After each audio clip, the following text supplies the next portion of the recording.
नमस्कार मित्रों।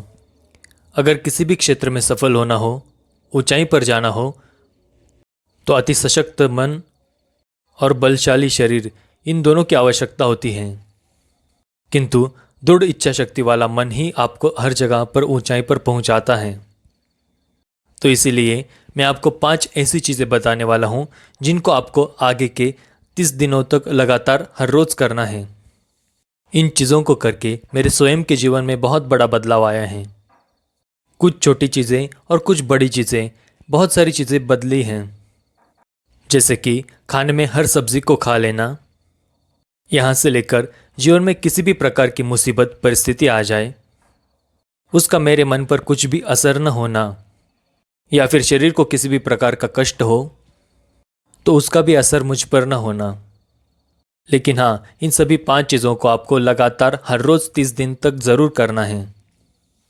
तो सबसे पहली महत्वपूर्ण चीज़ ये है कि आपको चटाई पर सोना शुरू करना है। आप तकिया ले सकते हो, लेकिन सुबह 4 बजे आपको अगले 30 दिन तक रोज़ उठना है। ऐसा समझ ले, ये 5 चीज़ें जो मैं आपको बताने वाला हूँ, ये सभी मुश्किल हैं, लेकिन ये सभी एक चैलेंज हैं। अगर 30 दिन तक हम सभी इनको पार करेंगे तो हमारा मन और शरीर बहुत ही ज़्यादा मजबूत हो जाएगा। हो सकता है 2-3 दिन बाद आपका मन कहे, ये क्या हो रहा है, ये क्यों कर रहे हो, क्यों इतना जल्दी उठने की ज़रूरत है। लेकिन मन को एक ही बात बतानी है कि केवल 30 दिन तक मैं ये करने वाला हूँ और इसे करने से मुझे कोई भी रोक नहीं सकता है। रोज़ रोज़ ये सभी चीज़ें करने से आपके मन पर आपकी विजय निश्चित होती जाएगी।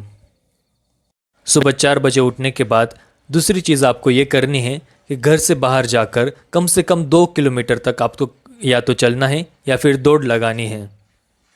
चाहे ठंड हो, धूप हो, बारिश हो, जो भी हो, आपको बस घर से बाहर निकलना है और कम से कम 2 किलोमीटर तक दौड़ना है या तो फिर चलना है। ये करने के बाद आपको या तो घर आकर या फिर बाहर ही कम से कम 50 बैठक लगानी है। अगर आपको बैठक लगाने की आदत है तो आप 100 लगाइए, अगर 100 की आदत है तो 150 लगाइए। बैठक के मुश्किल व्यायाम हैं, आपको बाकी के भी व्यायाम ज़रूर करने हैं, लेकिन हर रोज़ बैठक करने के लिए मैं इसलिए कह रहा हूँ कि बैठक मुश्किल है और आपका मन आपसे कहता है कि मुझे ये नहीं करना है, और आपको आपके मन की तो सुननी ही नहीं है। जो मुश्किल है वही करना है। इसलिए कम से कम 50 या फिर आदत है तो ज़्यादा बैठक रोज़ करनी है। वैसे आपका मन यहाँ पर भी आपको ललचाएगा कि ये सब करके फ़ायदा क्या है। सुबह 4 बजे उठकर बैठक लगाने से फ़ायदा ही क्या है। तुम बाद में भी कर सकते हो, लेकिन यही तो हमें करना है। बैठक के बाद आपका बाकी का व्यायाम भी कर लीजिए और उसके बाद आपके मन और शरीर, इन दोनों को एक और बड़ी मुसीबत में डालना है। आपको ठंडे पानी से स्नान करना है। ठंडे पानी से स्नान करने से पहले अपने सांसों को तेज कर लेना है। ठंडे पानी से स्नान करना शरीर और मन दोनों के लिए भी बहुत ही मुश्किल है, लेकिन आप अपने शरीर और मन को लगातार कठिनाइयों से जब जूझने को कहते हो, तब आपका मन और शरीर हर कठिन परिस्थिति को पार करके और मजबूत बनकर उभर आता है। फिर आप एक ऐसे मन और शरीर के स्वामी बन जाते हो जिसे हरा पाना कभी भी मुमकिन नहीं होता है, क्योंकि ऐसा मन और ऐसा शरीर कभी भी हार नहीं मानता है, और जो हार नहीं मानता है वो कभी हारता भी नहीं है। स्नान के बाद आपको एक अच्छा पुस्तक या फिर एक अच्छा ग्रंथ पढ़ना है। कम से कम 5 पन्ने, या तो फिर आप ज़्यादा भी पढ़ सकते हो। आप कहेंगे, यह क्या बड़ी बात है, ये तो कोई मुश्किल चैलेंज नहीं हुआ। लेकिन एक जगह पर बैठकर शांत मन से अपने शरीर और मन को एक जगह पर स्थिर करते हो, ये करना तो मुश्किल है ही, लेकिन इसके फायदे भी बहुत हैं।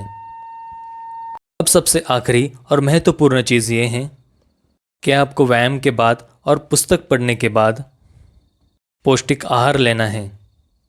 नाश्ते में आपको हर रोज़ बादाम तो रखने ही हैं, या तो आप दूध रख सकते हो या फिर चने रखिए, लेकिन निश्चय कीजिए कि अगले 30 दिन तक आप हर रोज़ नाश्ते में कुछ ना कुछ अच्छा ही खाएंगे। और अगले 30 दिनों के लिए आपको ये भी बड़ा निश्चय करना है कि आप कोई भी गलत चीज़ें जैसे कि मैगी या फिर ऐसी चीज़ें जिनकी शरीर को बिल्कुल भी ज़रूरत नहीं है, उन चीज़ों को नहीं खाएंगे। तो अगले 30 दिनों के लिए आपको इन पांचों चीज़ों के लिए अपने मन का स्वामी बनना है। अगर ये 30 दिन आपने पूरे कर लिए तो निश्चित ही आपका मन और आपका शरीर बहुत ही बलशाली बनेगा। आप सबकी इस विषय में क्या राय है ये मुझे नीचे कमेंट्स में ज़रूर बताइए।